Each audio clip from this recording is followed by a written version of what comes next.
Donc maintenant, comme vous pouvez le voir, on a touché le premier target, donc super intéressant. On avait cette liquidité sur laquelle je m'attendais justement à ce qu'on vienne chercher, donc ça a été fait très très bien. Donc là, j'ai pris une première clôture partielle à ce niveau-ci là personnellement. Et donc maintenant, on va pouvoir justement étudier où on va pouvoir target en fait. Parce que là, vous voyez, on est bearish sur toutes les timeframes, ok, on vient de respecter l'order flow, oui, mais jusqu'où, ok. Donc là, on va essayer, donc c'est pour ça, vous voyez, j'ai pas très top très agressivement à ce niveau-ci. En plus, là, il y a des equal high. Et donc je vais aller chercher vraiment des plus bas sur potentiellement le plus long terme. Okay, donc on va justement aller sur la higher time frame pour identifier quel est le potentiel de trade. Okay, donc vous voyez là en fait on se trouve en plein dans l'imbalance du retracement qu'on cherche. Donc on va aller en plus haut time frame, okay, quand même pour vous montrer cela. Donc vous voyez si on vient ici, alors hop, vous voyez là on est là-dedans, donc là il y a beaucoup d'écriture, donc on voit pas grand chose.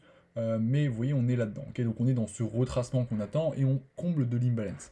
Donc vous voyez, si on vient vraiment à l'intérieur, on voit que là on est en plein milieu de l'imbalance. Okay, donc là on est en plein milieu et donc on pourrait s'attendre à ce que le composite band revienne vraiment plus profond minimum sur ces ordres ici. Okay, vous voyez sur cette dimen ici, okay, ces derniers sell avant le buy, okay, qui a délivré toute cette imbalance. Donc ici pour moi ce serait une zone qui serait intéressante à target pour justement remplir à 100% cette imbalance qu'on peut voir ici. Okay, hop.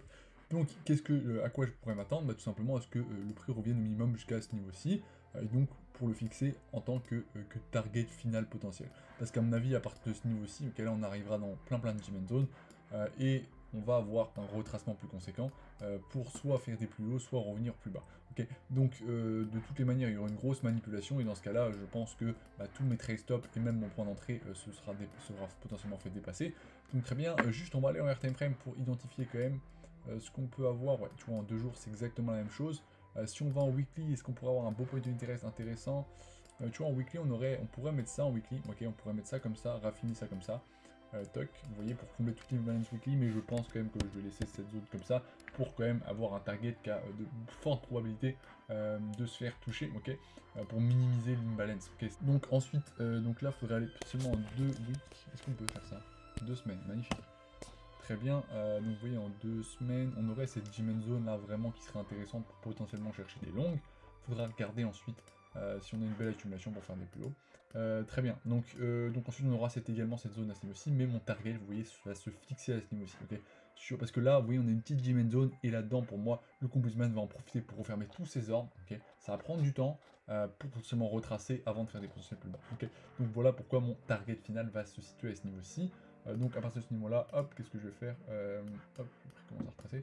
Très bien, donc je vais mettre mon target tout simplement à ce niveau-là, ok. Rien de beaucoup plus compliqué que ça, ok. Donc 1 pour 26. Est-ce qu'on va le toucher? Peut-être, peut-être pas, on verra. Mais en tout cas, j'ai pris une grosse clôture partielle à ce niveau-ci à 1 pour 8. Et maintenant, on va laisser courir le trade. Ok. Donc voilà, je vous laisse avec la fin de la vidéo pour voir ce que donne ce trade.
Ok, donc ici on s'est fait sortir, très bien, donc on a pris une clôture partielle juste avant, c'est pour ça d'ailleurs j'ai pris une plus grosse clôture partielle que si c'était juste un trade normal, parce que tout simplement, voilà, c'était l'order flow, et il y avait quand même peu, entre guillemets, de probabilité qu'on aille jusqu'à là, mais c'était une éventualité, et c'est justement toujours en laissant une partie de sa position courir jusqu'à des targets plus lointains que qu'on peut réaliser des très belles performances.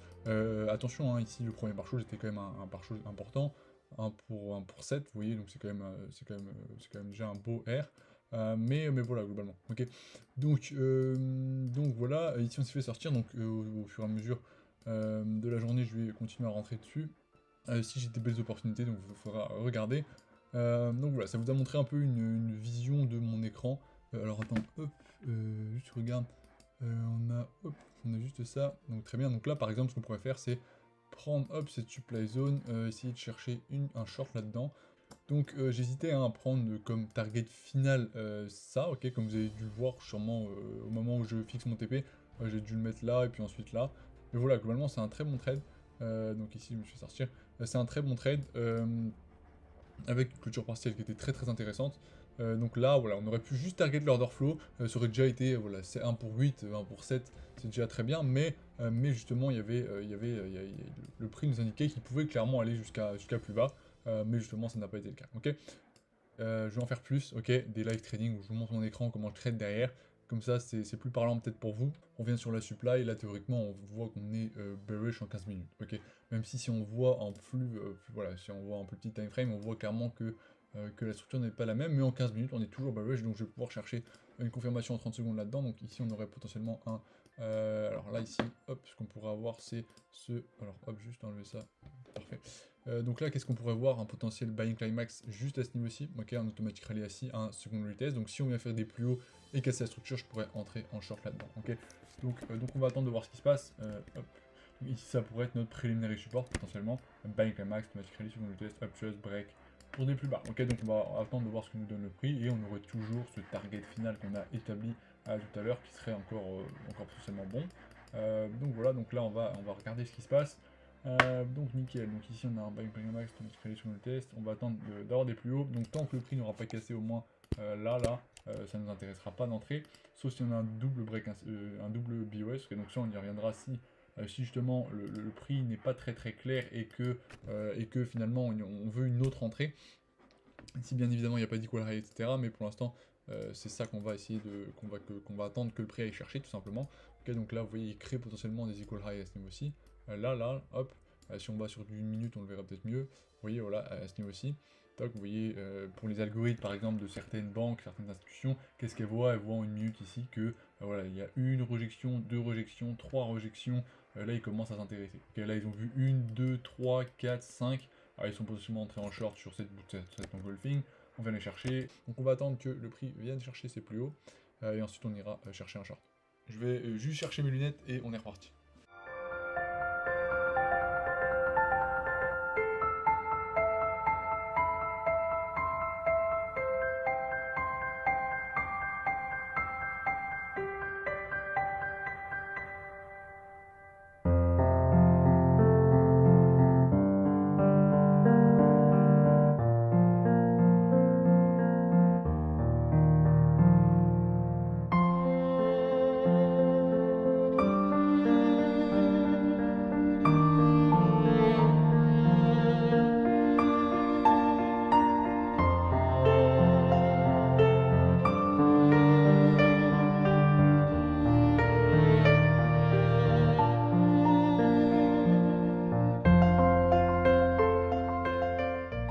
Hop, donc c'est bon, je suis de retour, donc ouais, le prix a pas beaucoup bougé, donc oui, il crée ses equal low à ce niveau-là.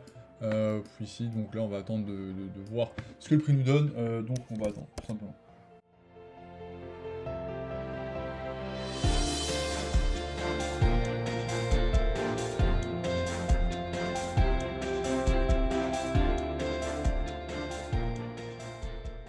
Ok, donc à ce niveau-là, ça ressemble un peu à une réaccumulation, donc on va voir. Ouais, on va voir ça. Donc de toute façon, on est passé bullish en fait en 5 minutes. Hein. Si on regarde bien, on est passé bullish en 5 minutes. Vous voyez, ce high, ce low, on vient le casser à ce niveau-là, donc pour des potentiels plus hauts, mais en 15 minutes, on est toujours bearish. Donc c'est pour ça que cette zone reste intéressante à utiliser potentiellement. C'est pour ça qu'on va chercher une confirmation, mais une belle confirmation ici. Ok. Donc voilà pour ça, on va attendre de voir si on a une belle confirmation.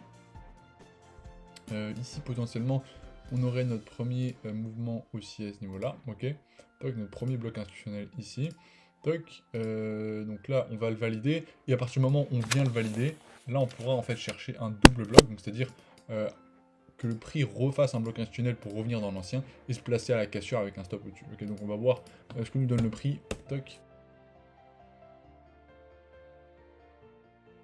Donc il n'est pas venu chercher ses equal high, pas pour l'instant. Visiblement seulement ceux-ci lui ont servi.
Donc comme vous pouvez le voir ici, je me suis affreusement fait sortir. Donc ici, le prix est venu juste chercher mon trade, ok. Bah, il est venu faire quoi? Tout simplement prendre mes ordres, ok. Donc c'est-à-dire que le Composite Man, à partir du moment où il est venu chercher mon trade, bah, il a chopé mes ordres, ok. C'est-à-dire que moi j'étais en short, bah, du coup mes ordres en short, il les a, du coup j'ai dû buy le marché, ok. Donc ça lui a fait de la liquidité pour pouvoir injecter en short, d'accord. Parce que pour un short, il faut un long, ok. Donc comme moi j'étais en short là-dedans, d'accord, mon trade stop était à ce niveau aussi. Donc à partir du moment où il vient me sortir, et ben, il déclenche à mon broker le fait que je sortienne de mon trade. Donc c'est-à-dire quoi? Bah, lui il va long le marché, mon broker, pour que je puisse sortir de mon trade. Et donc il va récupérer ses ordres, le Commitman, pour pouvoir vendre. Ok, comme il y a un acheteur, bah, lui il peut vendre. Ok, donc le prix, boum, qui chute. D'accord. Donc voilà, je suis trail stop, mais c'est un très bon trail stop pour moi. On a vu une belle distribution ici. Bon, il y a beaucoup de personnes qui ont trail à ce niveau aussi, dont moi, et le prix est venu me liquider. Et donc c'est comme ça. Mais en tout cas, le billet avait l'air d'être pas mal. Donc voilà, un trail stop à 1 pour 7, 1 pour 1,7, donc ça doit faire 1 pour 1,34 en comptant la commission. C'est comme ça, mais voilà, globalement, ok, un bon trade. On est rentré, vous voyez, à ce niveau-ci sur un double bloc institutionnel à ce niveau-là, donc ce qui m'a permis d'avoir un stop loss vraiment tout petit. Et ensuite, on est venu assez impulsivement exécuter mon biais. Vous voyez là, le prix part vers le par Scholz, mais je me suis fait sortir comme une. C'est triste, mais bon, c'est comme ça. Donc vous voyez, c'est ça hein, globalement. Hein. Vous voyez littéralement en action ce que vient faire le Computer Man. Il vient de liquidité en liquidité pour exécuter son biais. Ok. Et ici la liquidité, il y en avait beaucoup au-dessus de ce rail. Il y avait dont ma liquidité à moi. Et donc voilà, je me suis fait sortir. Mais vous voyez, là on aurait touché mon premier par chose. Donc le biais était très très bon, c'est ça qu'il faut retenir. Après, vous voyez, si le Computer Man avait vraiment assez de liquidité, il aurait pu chuter directement, mais visiblement il n'en avait plus beaucoup. Donc il est venu liquider le dernier high avant de continuer sa chute. Ok, donc voilà, vous voyez en action littéralement comment ça fonctionne le marché. C'est beaucoup de manipulation, liquidité, liquidité, liquidité, pour que le Composite Man puisse exécuter son biais et réaliser des gains. Ok, tout simplement. Donc vous voyez, relativement simple. Donc on avait ce gros mouvement aussi, ok, qui a été cassé à ce niveau-ci, qui a été validé. Et quand le prix est revenu dedans, c'était donc mon second bloc institutionnel, d'accord. Et quand il a rechuté, je suis rentré sur le lorsque le prix est revenu dedans pour des plus bas. Ok, donc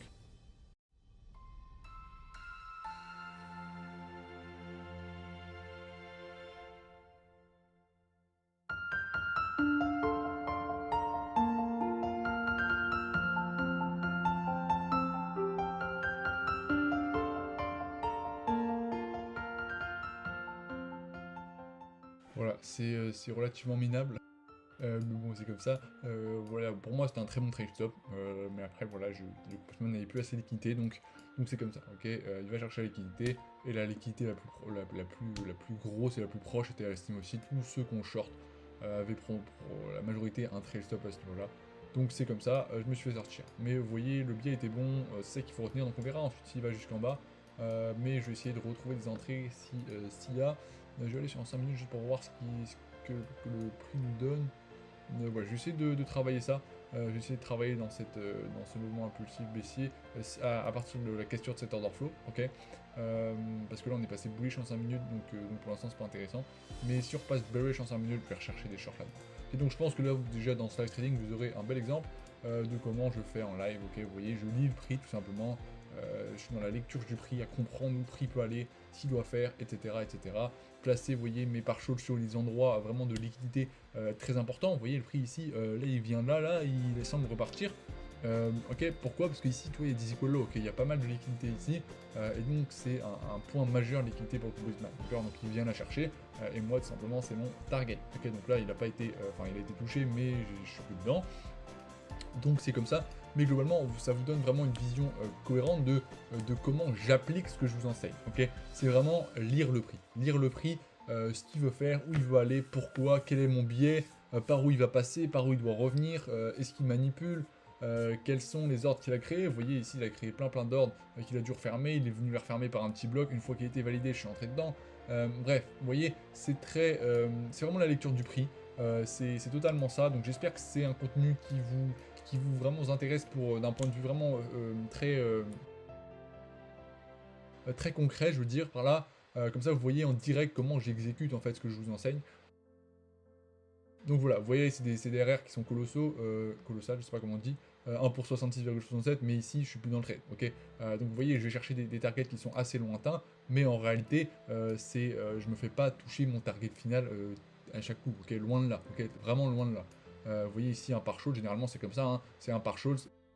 Par contre, sur ce trade-là, j'ai pris un très gros pare-chose, parce que voilà, j'ai pris 70% au premier, parce que ça pouvait être clairement mon target final. J'hésitais d'ailleurs à mettre mon target final à ce niveau-ci, mais je me suis dit que je pouvais laisser une partie courir jusqu'en plus bas. Vous voyez, c'était du 1 pour 23,96, mais en réalité j'ai pris 70% de 1 pour 7, ok. Donc globalement, c'est pour ça, les RR c'est très beau, voilà, mais ça fait partie en fait de ma vision du truc, ok. Je laisse toujours une partie courir vers des plus hauts ou des plus bas très très lointains, parce que justement la fois où bah, ton trade il court, ok, une fois que tu es dans le trade pour un RR qui est énorme, bah là c'est hyper intéressant, ok. Parce que même si il te reste 5% de ta position pour aller chercher un RR de 1 pour 200 par exemple, ces 5% de ta position restent énormes. C'est pour ça que généralement, voilà, même si là je touchais mon target final, j'aurais gardé 5% dans le trade pour aller potentiellement chercher des encore plus bas au cas où si ma position elle tient. Et c'est de cette manière en fait que tu vas rester dans le trade. Tu vas faire partie de certains mouvements dans lesquels tu n'avais même pas forcément prévu et dans lesquels tu ne t'attendais même pas quasiment, ok. Et donc voilà, pour moi c'est quelque chose qui est très intéressant à faire et ce que je fais. Voilà comment je trade. Je vais vous en faire d'autres des live trading parce que là c'était peut-être un cas spécifique de marché, peut-être que quand le marché est de cette configuration vous y arrivez bien, peut-être que dans d'autres configurations vous avez plus de mal, donc je vais essayer de vous en faire plus souvent de ces live trading. Vous voyez ici j'ai choisi vraiment ce créneau après les annonces, qu'il y a beaucoup plus de volatilité et c'est plus intéressant de trader, mais parce que ça m'intéresse pas de faire un live trading de 15 heures, être derrière l'écran à attendre que le prix revienne sur mes 10 mains, ce qui va de l'heure. Non, là tu vois il y a pas mal de liquidité sur le marché dû aux annonces, et donc ça c'est très intéressant pour moi parce que du coup ça me permet voilà, de prendre plusieurs entrées. Donc encore une fois, vous voyez, les annonces, il n'y a rien de sorcier, ok, c'est juste plus de liquidité et plus de volatilité, tout simplement. Et ça va permettre au complete man d'exécuter son billet plus rapidement, mais ça ne remet pas en question son order flow ni tout ça, ok. Non, je m'attendais à des plus bas à ce niveau-ci, ils ont été cherchés pendant l'annonce, ok, totalement logique. Tout avait été préparé, vous voyez, on est revenu sur cette supply que j'attendais, et vous voyez, on exécute des plus bas, ok. Donc, vous voyez, il n'y a vraiment pas de... C'est pas parce qu'il y a des annonces ou quoi, ou je sais quoi, il y a un discours ou quoi, que tout l'order flow du complete man va changer. Très très loin de là, ok. Ce qu'il faut bien comprendre, c'est que c'est juste plus de liquidité et donc une plus grosse volatilité. En revanche, s'il y a une grosse annonce, le complete man va préparer cela, ok, et le marché va probablement avoir très très peu de volatilité avant l'annonce et justement le gros boom durant l'annonce, ok. C'est très courant, c'est très très commun. C'est ce qui se passe généralement. Donc voilà pour ça. Vous voyez, là c'est dommage, hein, je me suis fait très stop à 0,1 pips ici et le prix chute. Vient toucher bientôt peut-être mon deuxième pare-chose, donc c'est comme ça. Ok, dans ce cas-là, c'est pas parce qu'on est entre guillemets dégoûté ou quoi qu'on s'est fait sortir même de manière minable comme ça, alors que le prix exécute notre billet et va chercher des potentiels gros RR, comme par exemple s'il vient chercher le RR final à 1 pour 67. C'est pas grave, ok. En aucun cas, tu te dis, oh là là, c'est mince, faut que je me venge, faut que je rentre, non, surtout pas, ok. Et si tu te dis ça, globalement, tu fermes l'écran, ok, c'est plus pratique, d'accord. Ça te permettra de ne pas avoir de mauvaises décisions, de mauvais biais, etc. et de foutre ton compte en l'air. Enfin, quand je dis ça, c'est que tu vas prendre potentiellement, même si tu fous pas en l'air ton compte, mais tu vas prendre peut-être 2 trades qui vont pas être bons, et finalement, en fait, ça va ton drawdown, etc. Ok, donc voilà pour cette vidéo, j'espère qu'elle vous aura plu. On se dit une prochaine, je vous en ferai plus. Ciao.